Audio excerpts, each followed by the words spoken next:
Telugu novels లైబ్రరీకి మీ అందరికీ స్వాగతం. ఇప్పుడు మనం వినబోయే సీరియల్ వలపు తరంగాలు 4వ భాగం. రచన శ్రీమతి జి భవానీ కృష్ణమూర్తి గారు. మరి 4వ భాగంలోకి వెళ్దామా? సిగరెట్ పొగని గుప్పు గుప్పున వదులుతూ అతి వేగంగా నడుస్తున్నాడు అతను. అతని మనసంతా క్రోధంతో నిండి నిప్పుల కొంపటిలాగా బగబగమంటోంది. బుల్లెట్, యూ బాస్టర్డ్, దమ్ముంటే నాతో రారా, అమాయకురాలైన ఆడపిల్లను అడ్డు పెట్టుకున్నా నీ చెలగాటాలు పిరికి పంద. కసిగా పళ్ళు కొరుక్కున్నాడు. బుల్లెట్తో తనకి విరోధం రావటానికి గల కారణం గుర్తొచ్చింది అతనికి. ఓ రోజు సాయంకాలం రాత్రి డ్యూటీ గురించి ప్లాన్ అంతా అనుచరులకు వివరించిన తర్వాత ఏటి ఒడ్డుకి వ్యాహ్యాళికి బయలుదేరాడు కాలక్షేపం కోసం. ఆ రోజు అమావాస్య. అంతటా చీకట్లు దట్టంగా అలుముకొని ఉన్నాయి. తీరిక సమయాల్లో అలా ఏటి ఒడ్డున విహరించడం అతని అలవాటు. కొంత దూరం నడిచేసరికి దూరం నుంచి ఒక ఆకారం రావటం గమనించాడు. ఆగిపోయి ఒక చెట్టు చాటును నక్కాడు. కాస్త దగ్గర అవగానే ఆకారాన్ని ఒక స్త్రీగా గుర్తించాడు. వెనక నుంచి వెళ్ళి ఒడ్డు అంచున నిలబడి నీటిలో దూకబోతున్న ఆమెను రెక్కపట్టుకుని ఆపాడు. వదలండి, నాకు బ్రతకాలం లేదు, నన్ను చావనివ్వండి, పెనుగులాడింది ఆమె ఏడుస్తూ. చూడమ్మా, చావటం గొప్ప ఘనకార్యమేం కాదు. నీకొచ్చిన కష్టం ఏమిటో చెప్పు. నా శాయశక్తులా ప్రయత్నించి నిన్న ఆపద నుంచి తప్పించడానికి ప్రయత్నిస్తాను అనునయంగా అన్నాడు. మీకు సాధ్యం కాదు. నేను తలుచుకుంటే సాధ్యం కానిదంటూ ఏమి ఉండదమ్మా, చెప్పు. నా భర్త బ్యాంకులో క్యాషియర్గా పనిచేస్తూ ఉండేవారు. నిన్న రాత్రి ఒక దొంగల ముఠాకి చెందిన వ్యక్తి మా ఇంటికి వచ్చి మా ఆయన పనిచేసే బ్యాంకు దోచుకోబడుతోందని, అందుకు అవసరమైన అనుపానులన్నీ చెప్పమని అడిగారు. మా ఆయన నిరాకరించారు. ఒకరోజు టైం ఇస్తున్నామని హెచ్చరించి వెళ్ళిపోయారు. నాకు చాలా భయం వేసింది. కొన్నాళ్ళు సెలవు పెట్టమని మా అమ్మగారింట్లో ఉండి వద్దామనంటే నా పోరు పడలేక ఈరోజు బ్యాంకుకి వెళ్ళి సెలవు పెట్టేసి వచ్చారు ఆయన. తీరా మేము ప్రయాణం కాబోతూ ఉంటే ఆ ముఠాకి ఎలా తెలిసిందో ఏమిటో మా ఇంట్లో చొరబడి మా ఆయన్ని దానికి సంబంధించిన వివరాలు చెప్పమని చాలా బలవంతం చేశారు. ఆయన చెప్పకపోవడంతో నేను బ్రతిమాలుతున్నా ఏడుస్తున్నా లెక్క చేయకుండా నిర్దాక్షిణ్యంగా ఆయన్ని చంపేశారు. నన్ను కూడా చంపబోతూ ఉంటే కారం పొడి తీసి వాళ్ళ కళ్ళల్లో కొట్టి తప్పించుకుని పారిపోయి వచ్చేశాను. వాళ్ళ మనుషులు నన్ను ఇంకా వెంటాడుతూనే ఉన్నారు. ఇవాళ కాకపోతే రేపైనా వాళ్ళ చేతుల్లో నాకు చావు తప్పదు. వారి చేతికి చిక్కి శీలాన్ని కోల్పోయి వారి చేతుల్లో కుక్క చావు చావటం కంటే ఇప్పుడే చావటం ఎంతో నయం గదు. ఆమె కళ్ళు అవిరామంగా వర్షిస్తున్నాయి. చూడమ్మా, చావటం పిరికి వాళ్ళ లక్షణం. ఇప్పుడు నువ్వు ఇలా దిక్కులేని చావు చేస్తే ఏం ప్రయోజనం? నీ భర్తను చంపినవాడు హాయిగా ఉంటాడు. నీలాంటి ఎందరో అమ్మాయిల శీలాన్ని దోచుకుంటారు, పసుపు కుంకాలని పొట్టన పెట్టుకుంటారు. ఇప్పుడు చేయాల్సింది నువ్వు చావటం కాదు, వాడిని చంపటం అన్నాడు ఆమెను రెచ్చగొట్టే ధోరణిలో. చంపటమా? వాళ్ళని చూస్తేనే నా కాళ్ళ నుంచి వణుకొస్తోంది. బొద్దింకన చంపడం అంటేనే చచ్చేంత భయం నాకు. అది జరిగే పని కాదు. కానీ దయచేసి మీ దారిన మీరు వెళ్ళండి, నా చావు నన్ను చావనివ్వండి. చేతులు జోడించి కన్నీరు కారిస్తూ వేడుకుందామె. జోడించి ఉన్న ఆమె చేతుల్ని కుడి చేత్తో బిగించి పట్టుకుని, చూడమ్మా, నీ భర్తను చంపిన వాడిని తీసుకొచ్చి నీ కాళ్ళ మీద పడేసే పూచి నాది. వాడిని కసిదీరా చంపాక అప్పుడు తృప్తిగా చచ్చిపో, నేను అడ్డురాను అన్నాడు. వాళ్ళు పరమ దుర్మార్గులు. వాళ్ళ జోలికి వెళ్ళి మీ ప్రాణాల మీదకి తెచ్చుకోకండి. బ్రతికి ఉన్నా నాకు మనశ్శాంతి ఉండదు అందామె వారింపుగా. నీకెలా చెప్పాలో నాకు అర్థం కావట్లా. నాతో రా. ఆమెను వెంటబెట్టుకుని తమ స్థావరానికి తీసుకొచ్చాడు. ఏంటి గురు, ఇప్పుడే వస్తానని వెళ్ళి అతని వెనక పైట భుజాల చుట్టూ కప్పుకొని తలదించుకుని నిలబడున్న ఆమెను చూస్తూ మధ్యలోనే ఆగిపోయాడు డేవిడ్. 2 కొండల మధ్యనున్న ఆ గుహ తను సినిమాల్లో చూసినట్టు డబ్బాలతో, పీపాలతో, చెక్క పెట్టెలతో నిండిపోయి లేకుండా విశాలంగా చాలా నీట్గా ఉంది నేలంతా. గోడలకు మాత్రం పైకి పొడుచుకొచ్చినట్టున్న రాళ్ల రకరకాల డ్రెస్సులు, ఆయుధాలు, విగ్గులు వేలాడుతున్నాయి. శ్యామ్, డేవిడ్, కుంతల్, జగ్గు అతని సూచన ప్రకారం తయారై సిద్ధంగా ఉన్నారు. ఆ నలుగురిని వరుసగా నిలబెట్టి, జగ్గు, ఈమె పేరు జానకి, బ్యాంకును దోచుకోవడానికి అవసరమైన సమాచారం అందించలేదని ఈమె భర్తను ఒక దొంగల ముఠా వాళ్ళు నిర్దాక్షిణ్యంగా హత్య చేశారు. ఈమెను మానభంగం చేయబోతుంటే కళ్ళల్లో కారం కొట్టి పారిపోయి ఇచ్చి ఏట్లో పడి ప్రాణాలు తీసుకోబోతూ నా కంటబడింది.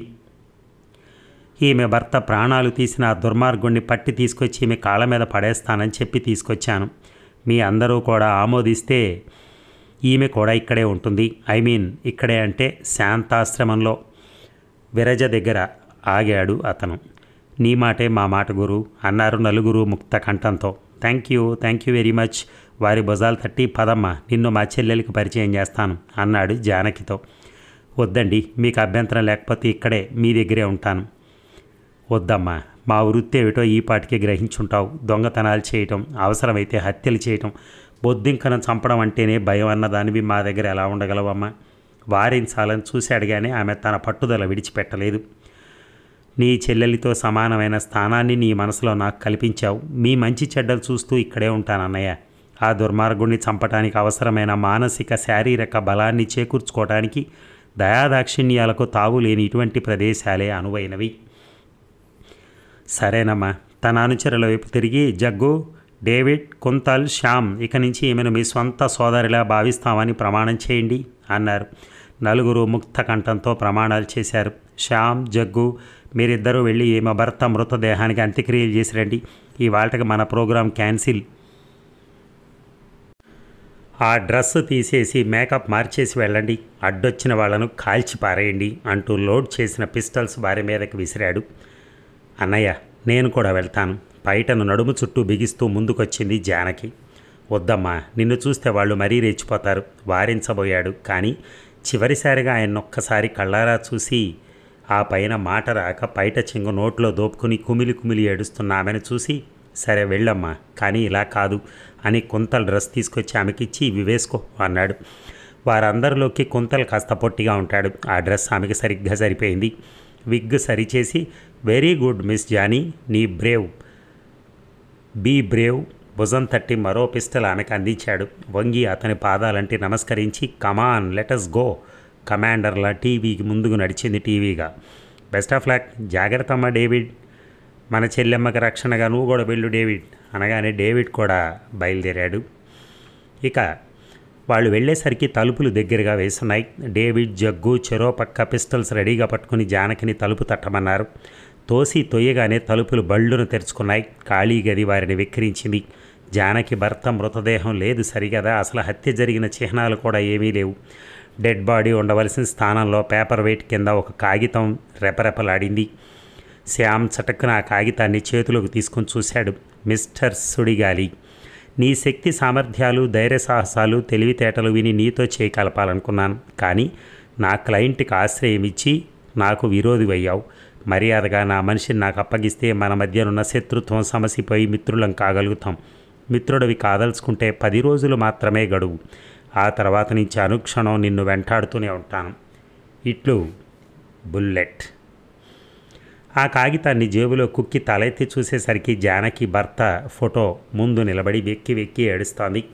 డేవిడ్ జేబులోంచి సిగరెట్ లైటర్ తీసి బటన్ నొక్కి, గాలి స్పీకింగ్ అన్నాడు అతి మెల్లగా. అవతల నుంచి సుడిగాలి హియర్ బదులుగా పలికాడు అతను. గురు, ఆ బాస్టర్డ్ డెడ్ బాడీని మాయించేశాడు అంటూ పరిస్థితిని వివరించి చెప్పాడు. సరే, వాడి సంగతి తర్వాత చూద్దాం. ఆ ఇల్లు ఖాళీ చేసేసి సామాన్తో సహా జానకిని శాంతిపురం తీసుకొచ్చి ఇటు నుంచి నేను కూడా అక్కడికి వస్తున్నాను చెప్పాడు అతను. శ్యామ్ వెళ్ళి లారీ తీసుకొచ్చేసరికి డేవిడ్, జగ్గు, జానకి గబగబా సామాన్లు సర్దేశారు. భర్త మరణ వార్త 3వ కంటి వాడికి తెలియకముందే ఆ ఇల్లు వదిలేసింది జానకి. ఇక తలుపులు టకటకా కొట్టాడు. వస్తున్నా వినిపించింది సన్నగా. మరో నిమిషంలో తలుపు తెరుచుకుంది. అన్నయ్య, సంతోషంతో ఎదురొచ్చి అతని చేతిని అందుకుని అతని వెనక తలదించుకొని నిలబడున్న యువతిని అయోమయంగా చూసింది విరజ. ముందు నన్ను లోపలికి రానిస్తావా? రా అన్నయ్య. చేయి పట్టుకుని అతను లోపలికి లాక్కెళ్తున్న జానకితో లోపలికి రండి అంది విరజ. ఇద్దరూ లోపలికి నడిచారు. పిల్లలు నిద్రపోతున్నారా అడిగాడు. ఇప్పుడు టైము 12:30, నిద్రపోక జాగరణ చేస్తారా అంది చిరు కోపంతో. సరి విరజను కూర్చోబెట్టి, విరి, ఈవిడ పేరు జానకి అంటూ జానకిని పరిచయం చేసి ఆమె గురించిన వివరాలు టూకీగా చెప్పాడు. అక్క, ఇక్కడ నీకే లోటు రాదు, నిశ్చింతగా ఉండక్క అంది విరజ జానకి భుజం మీద చెయ్యేసి. జానకి కళ్ళ నుంచి జలజల నీళ్లు రాలాయి. వద్దమ్మా, నా ధ్యేయం ఇప్పుడు వాడిని చంపటమే. అన్నయ్య చేసే ప్రయత్నంలో నేను భాగం పంచుకుంటాను. అన్నయ్య నాకు ఆశ్రయం ఇవ్వటమే కాక సోదరిగా తన మనసులోనూ నాకు చోటిచ్చాడు. అందుకు అతనికి చేదోడు వాదోడుగా ఉండటమే న్యాయం. అదీగాక నేను ఇక్కడ ఉన్నానని తెలిస్తే ఆ రాక్షసుడు నిన్ను కూడా బ్రతకనివ్వడు. అది నాకెంత మాత్రం ఇష్టం లేదు. మా సామానంతా ఇక్కడ పెట్టుకో చాలు అంది కళ్ళు తుడుచుకుంటూ. ఈలోగా కుంతల్, శ్యాము, జగ్గు సామానంతా నిశ్శబ్దంగా లోపలికి చేరవేశారు. సరే వస్తానమ్మా, జాగ్రత్త. జేబులోంచి నోట్ల కట్ట విరజ చేతిలో పెట్టి, జానీ పదమ్మా, ఎంత చెప్పినా వినకుండా కోరి ముళ్ళ బాటలో అడుగు పెడుతున్నావు. నేను చెప్పాల్సింది చెప్పాను, ఆ పైన నీ ఇష్టం అన్నాడు. అమ్మా విరజ, ఇంత మంచి మనసున్న మీ హృదయాల్లో సోదరిగా స్థానం సంపాదించుకున్నాను. వచ్చే జన్మంటూ ఉంటే మీ సహోదరిగానే పుట్టాలని కోరుకుంటున్నాను. నేను నడుస్తున్న దారి మంచిది కాదు కాబట్టి నా నీడ కూడా నీ మీద పట్టడం నాకు ఇష్టం లేదు. అందుకే ఇక ముందు నీకు కనిపించను.